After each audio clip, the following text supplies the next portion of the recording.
Nós temos uma boa notícia a respeito da... Isso é daquela célula que estava aqui semana passada, lembra? Nós temos uma boa notícia da célula, da oferta da célula. É que semana passada nós dissemos que a oferta da célula vai ajudar a completar o que falta do dinheiro do som. E a gente está guardando cuidadosamente esse dinheiro para que a compra seja feita. Tivemos vários impedimentos, dificuldades de documentação para conseguir fazer a compra do jeito que a gente estava querendo, porque a gente está comprando tudo a preço de custo. E agora está quase tudo acertadinho. Essa semana eu negociei com o fornecedor e a coisa está bem amarradinha já. E desamarrada também, né?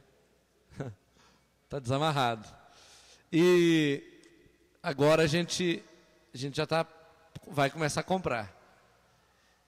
Só que semana passada, a oferta da célula da semana passada, né? Não é só da semana passada. As ofertas que a gente tinha juntado de um período curto aí, nós conseguimos depositar ontem R$375. É isso? É mais ou menos esse valor. É porque eu ia dar o valor certo, mas eu não... É mais ou menos. É mais ou é menos. Não é isso? Só que não é muito mais e nem muito menos, né? É perto disso. Pode ser 374,5. É mais ou menos assim. Mas é uma vitória, é uma coisa boa. Eu sei que se as células se mobilizarem, nós vamos comprar esse som rapidinho. Está faltando, não falta muito. Falta pouco, não falta muito. Eu acredito que o som todo ele vai ficar a preço de custo em torno de 36 mil. Porque o preço dele na loja ficou 63 mil, 66 e uns quebrados. Então a gente está considerando os descontos que vão ter, em torno de 36 mil a gente vai conseguir comprar esse som. E a gente já tem, eu falei aquele dia, eu esqueci agora o valor, parece que é 24, se eu não me engano. Se eu não me engano é 24 e os quebrados. Com mais as promessas que a gente tem. Então, vamos orar a Deus. Eu sei que semana passada, porque eu não estou com os números aqui, semana passada eu falei que faltava em torno de 13 mil, né? 13 mil parece que estava faltando. Já começou, já não é mais 13 mil, né? Porque se depositamos 370 e poucos, então já deu uma caidinha, né? E é assim que a gente vai completar. Nós vamos começar a comprar, o dinheiro vai continuar entrando. Quando tiver comprado tudo, a gente fala, ó, acabou, não precisa mais para esse objetivo. Agora o objetivo vai ser o outro. E a gente vai ter sempre um objetivo assim bem focado para que a célula esteja ajudando a financiar essas necessidades paralelas da igreja. Muito bem, eu quero te convidar para abrir comigo a sua Bíblia. No livro de Marcos, capítulo de número 8. Há 2 anos atrás eu falei na igreja a respeito do que eu vou falar aqui hoje. Mas eu achei por bem ministrar, tendo em vista o tempo que a gente está vivendo, essa palavra outra vez. Marcos capítulo 8, versículo 34. Eu quero falar hoje sobre o segredo da liderança de Jesus.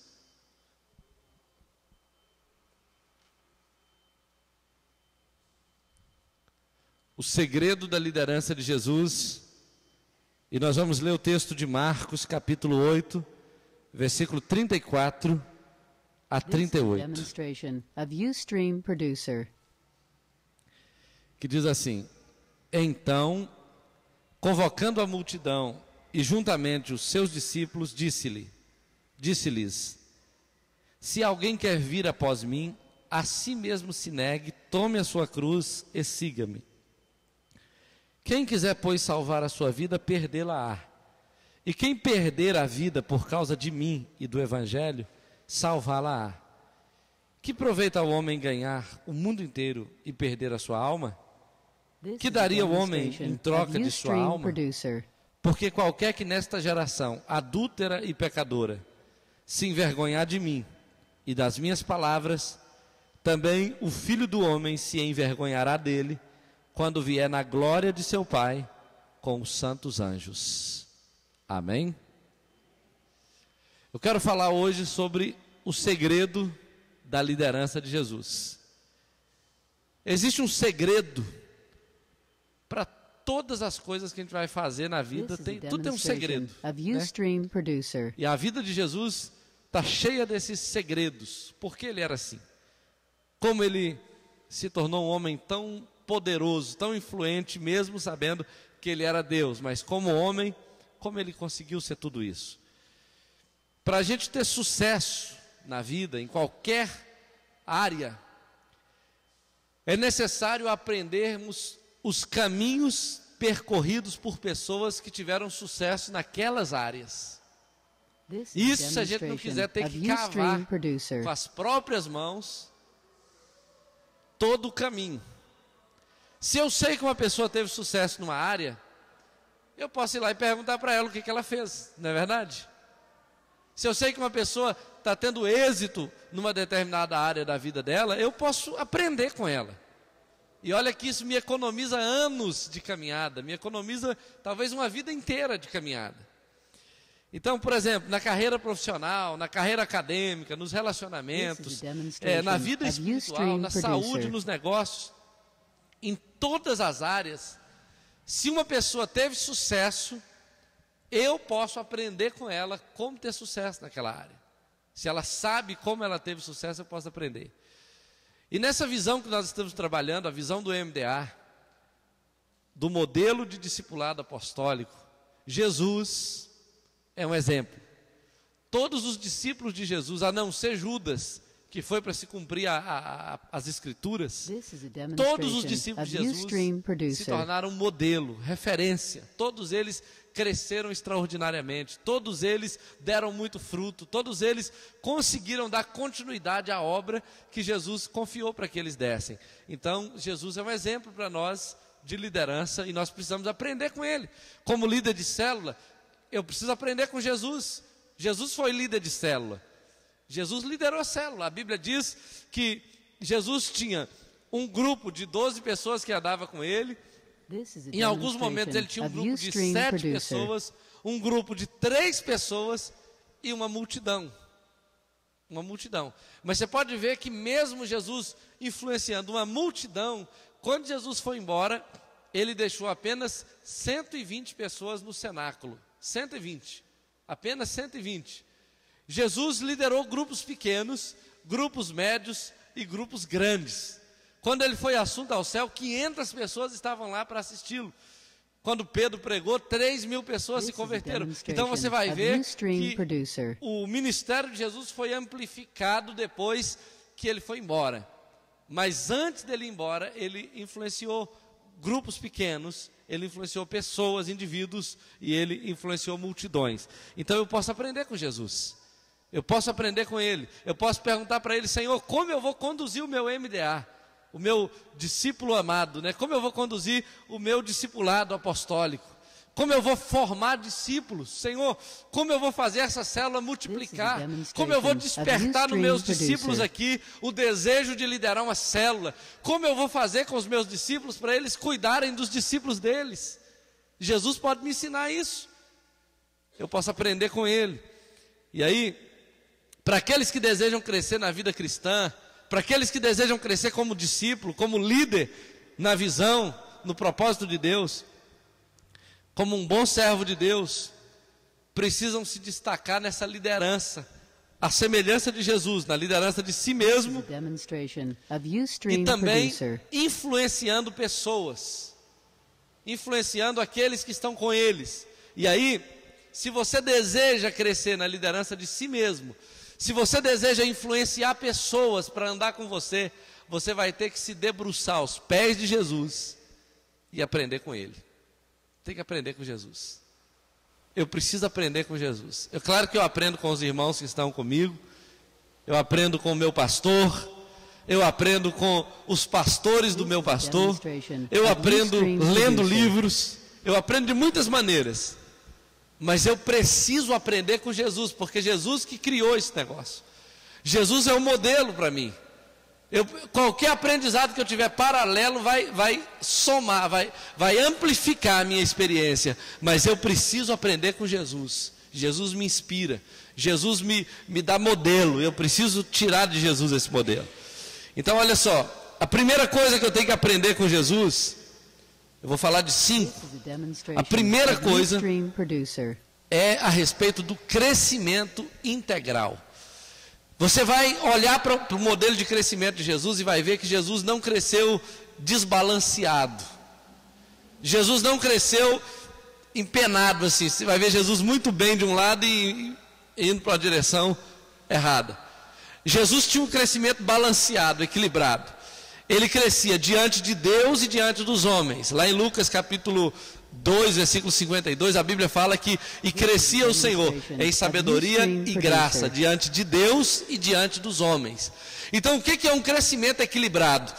Todo crescimento equilibrado é diante de Deus e diante dos homens.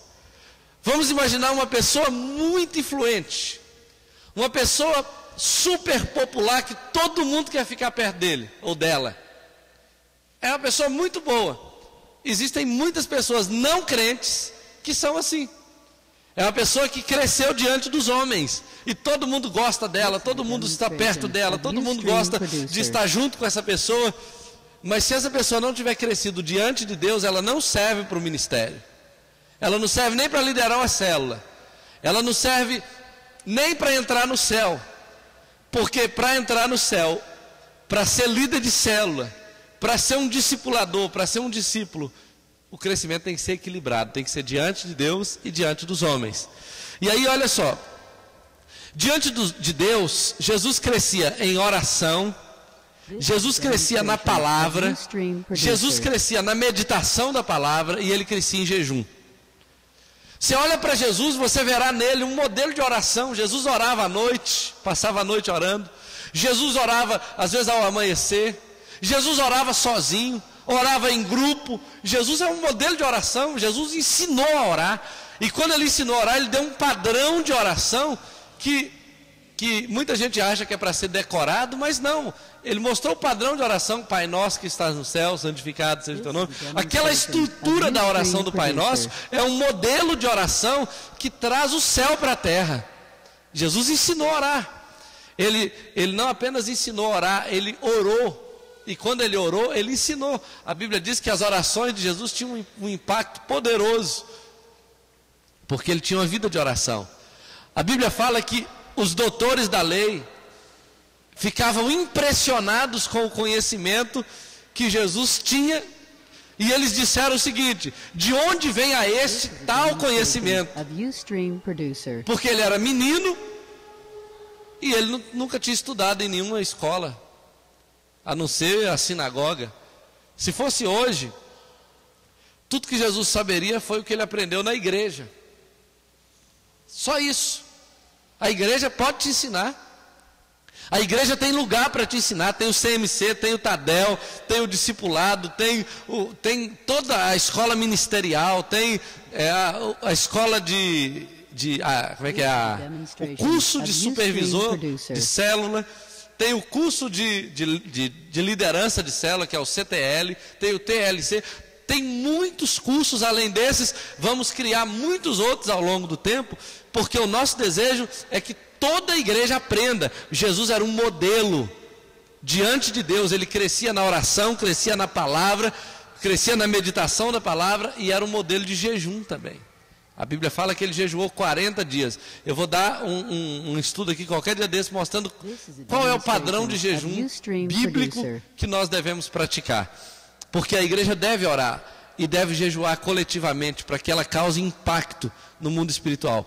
Mas Jesus não cresceu só diante de Deus. Jesus era um homem cheio de Deus, cheio do Espírito Santo. Mas ele crescia diante dos homens. E olha só, você vai ver Jesus crescendo no serviço. Ele era ajudante do pai dele. Mas além disso, você vai ver Jesus crescendo no serviço, no amor. E olha só, a Bíblia fala que Jesus, ele andou por toda parte fazendo bem, curando os oprimidos do diabo, porque Deus era com ele. Jesus curava as pessoas, Jesus ouvia as pessoas, Jesus ministrava as pessoas, Jesus consolava, ressuscitava.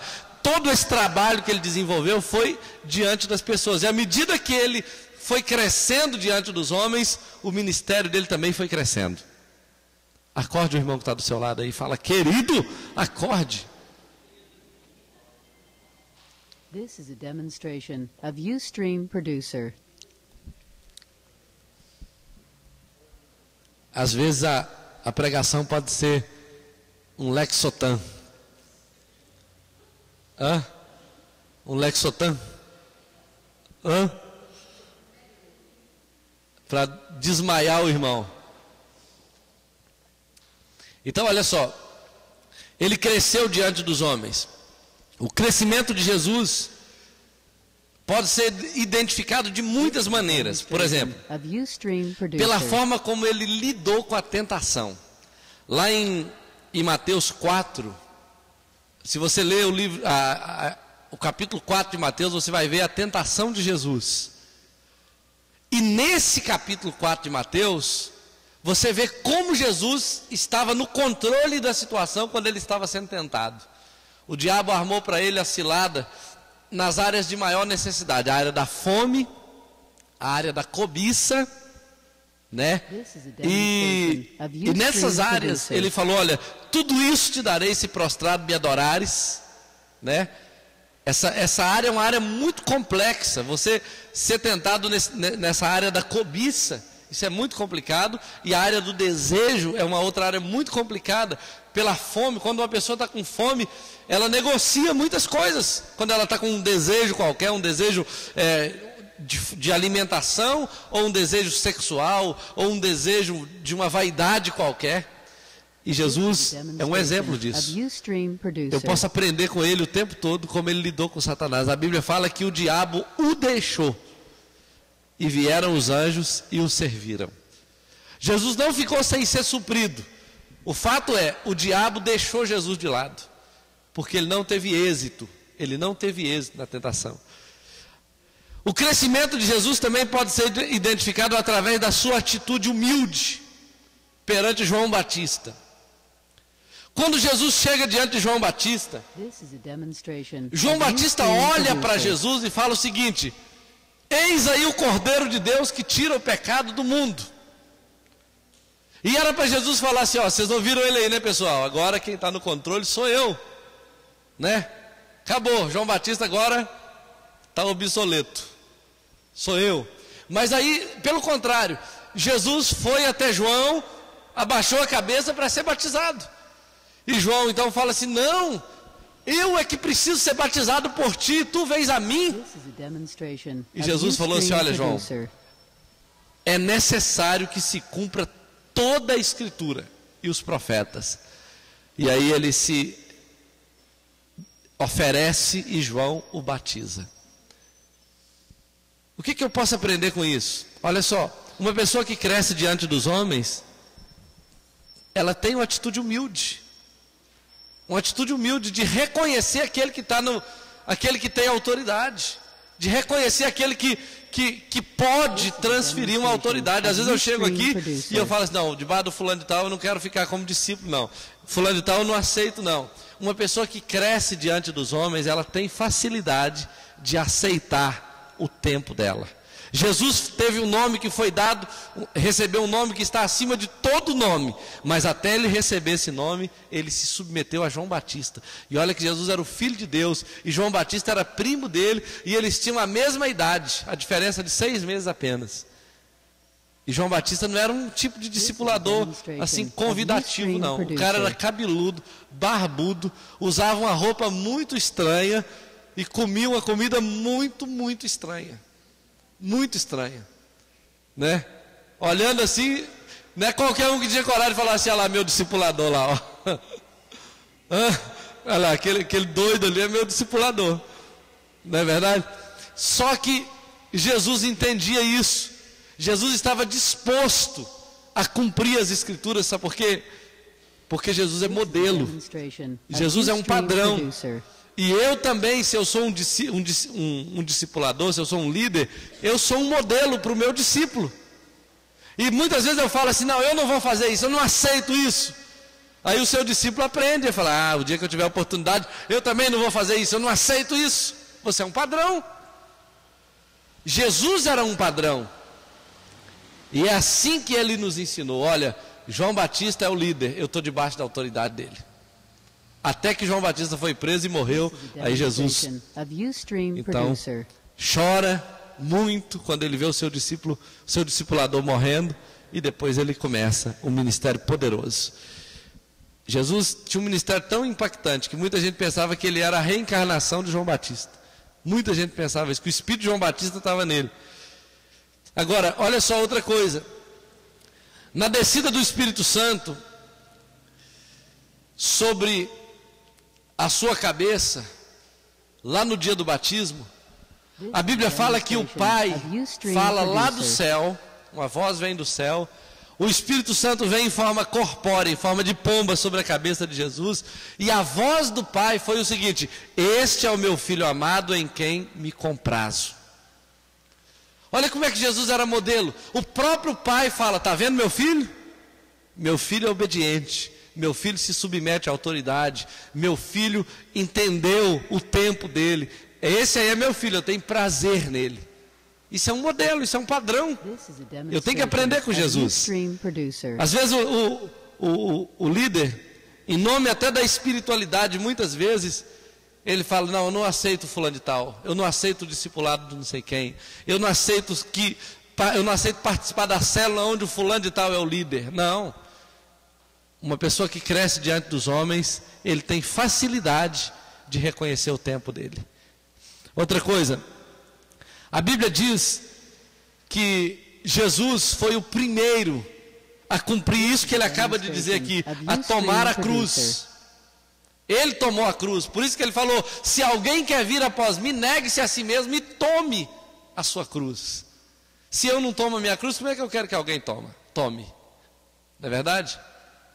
Não tem como eu tomar a cruz não tem como eu mandar o meu discípulo tomar a cruz se eu não tomo. Se eu não oro, não adianta eu mandar meu discípulo orar. Se eu não sou uma pessoa que tem vida consagrada, não adianta eu cobrar isso do meu discípulo. Se eu não gosto da palavra, não adianta eu dizer para o meu discípulo gostar da palavra. Se eu não gosto de discipular, não adianta eu querer que os meus discípulos discipulem. Eu preciso ser padrão, assim como Jesus se comportou como padrão. Ele crescia diante de Deus e diante dos homens. Eu nem posso ser espiritual demais e social de menos, e nem posso ser social demais e espiritual de menos. Eu tenho que crescer diante de Deus e diante dos homens. O meu crescimento deve me aproximar de Deus, meu crescimento social, e a minha aproximação de Deus deve me usar para atrair pessoas. É assim, é um crescimento equilibrado. Em segundo lugar, Jesus era um tipo de líder que acreditava nas pessoas. E esse é um outro desafio que nós como líderes temos que enfrentar. Abra aí comigo sua Bíblia, Mateus capítulo 3. Capítulo 3 de Mateus. Depois nós vamos voltar nesse texto que nós lemos. Capítulo 3 de Mateus, versículo 13 a 19. Que diz assim: por esse tempo dirigiu-se Jesus da Galileia para o Jordão, a fim de que João o batizasse. Desculpa, é Marcos capítulo 3. Eu errei. Marcos capítulo 3, versículo 13 a 19. Que diz assim: depois subiu ao monte e chamou os que ele mesmo quis e vieram para junto dele. Então designou 12 para estarem com ele e para os enviar a pregar e a exercer a autoridade de expelir demônios. Eis os 12 que designou: Simão, a quem acrescentou o nome de Pedro, Tiago, filho de Zebedeu, João, seu irmão, os quais deu o nome de Boanerges, que quer dizer filhos do trovão, André, Filipe, Bartolomeu, Mateus, Tiago, João, filho de Alfeu, Tadeu, Simão, o Zelote, e Judas Iscariotes, que foi quem o traiu. Olha só, o texto começa dizendo que ele decidiu, na escolha, ele decidiu, e ele, quando escolheu, ele escolheu os que ele mesmo quis. O texto diz: não fostes vós que me escolheste, lá em João 15,16. mas eu vos escolhi a vós. Foi uma decisão de Jesus escolher esses discípulos. Foi ele que quis. Não é necessariamente o discípulo que escolhe o discipulador. É o discipulador que escolhe o discípulo. É o discipulador que fala, eu vou começar a discipular você. É claro que o discípulo pode falar, eu não quero ser discipulado por você, e ficar sem discipulador. Mas é o discipulador que escolhe o discípulo. Ou o discipulador dele que o ajuda. E aí, veja bem, foi ele que quis. Depois, ele os escolheu para exercer autoridade sobre os demônios e curar enfermidades. E depois, para os enviar. O papel de Jesus na escolha dos discípulos foi com um propósito objetivo. Ele falou assim, olha, eu estou escolhendo você para que você exerça autoridade no meu nome para curar, para expulsar demônio. Havia um propósito. Eu não vou escolher um discípulo e vou falar assim, olha querido, você vai ter tudo que precisar comigo e não precisa fazer nada. O discipulado é só eu que dou, você não dá nada. Discipulado não é assim. A gente escolhe um discípulo para que ele ajude no cumprimento da missão do discipulador. Esse é o papel. E aí, olha só.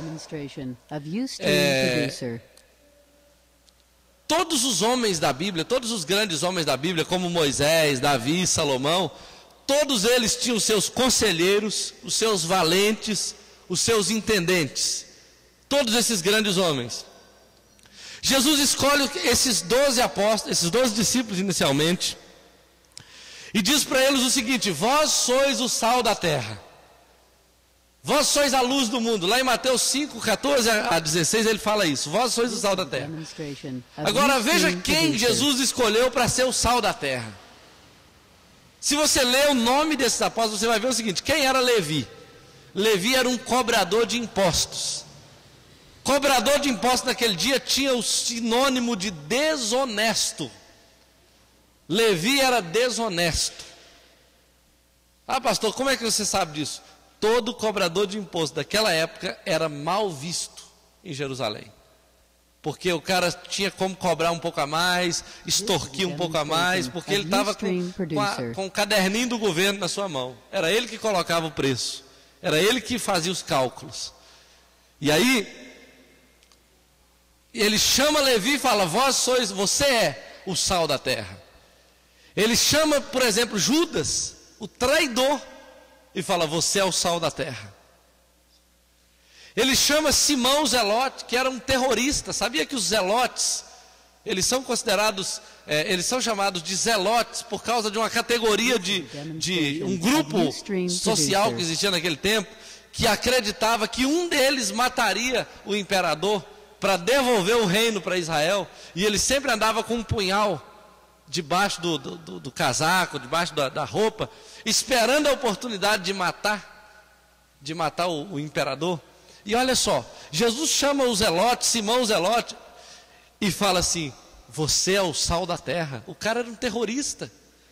O cara entrou no grupo de Jesus porque provavelmente ele pensou: esse cara vai ser o meu líder, nós vamos tomar essa nação e vamos liderar Jerusalém, nós vamos matar o imperador. E ele gostou da visão de Jesus e pensou que ele viveria essa experiência.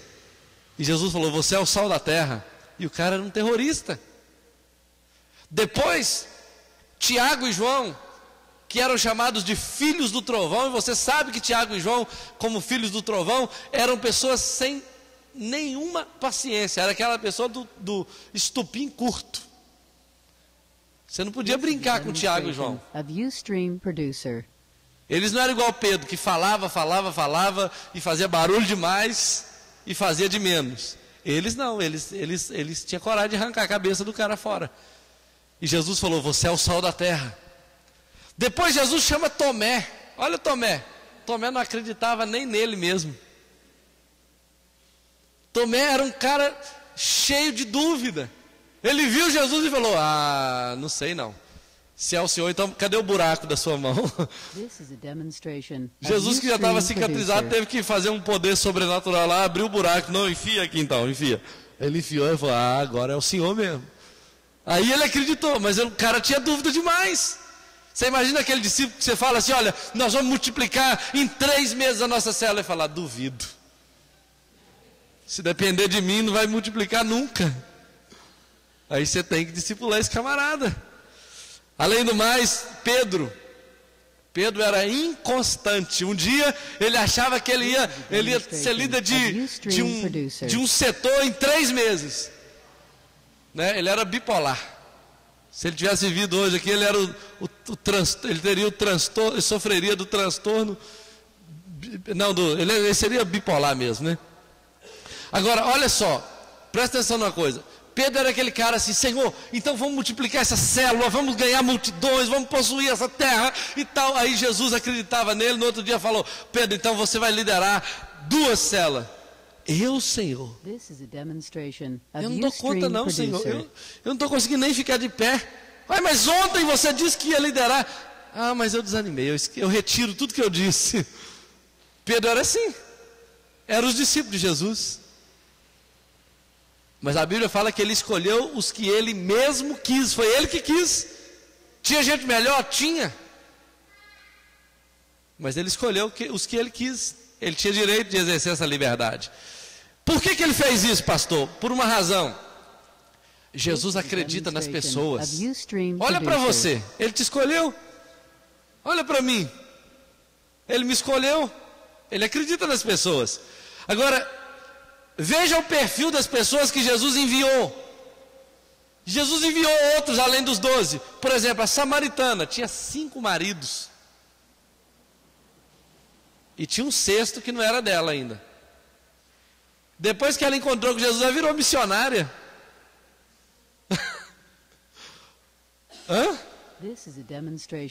Ela consertou, ela abandonou os 5 maridos e ficou só com Jesus. No coração. Você entendeu? Mas olha o perfil dessa mulher. Quem enviaria uma mulher que tinha 5 maridos para a cidade onde ela morava? Você imagina uma mulher com 5 maridos aqui em Viçosa, de repente sair por aí falando que é líder de célula, que é pastora, que é missionária? Jesus acredita nas pessoas. É claro, ela não continuou no pecado. Mas pior, e o gadareno? O gadareno era o Rogerinho. Ou pior um pouco do que ele. Todo mundo conheceu o Rogerinho. O gadareno era um cara terrível, perturbado, cheio de demônios. O cara andava pelado, dormia no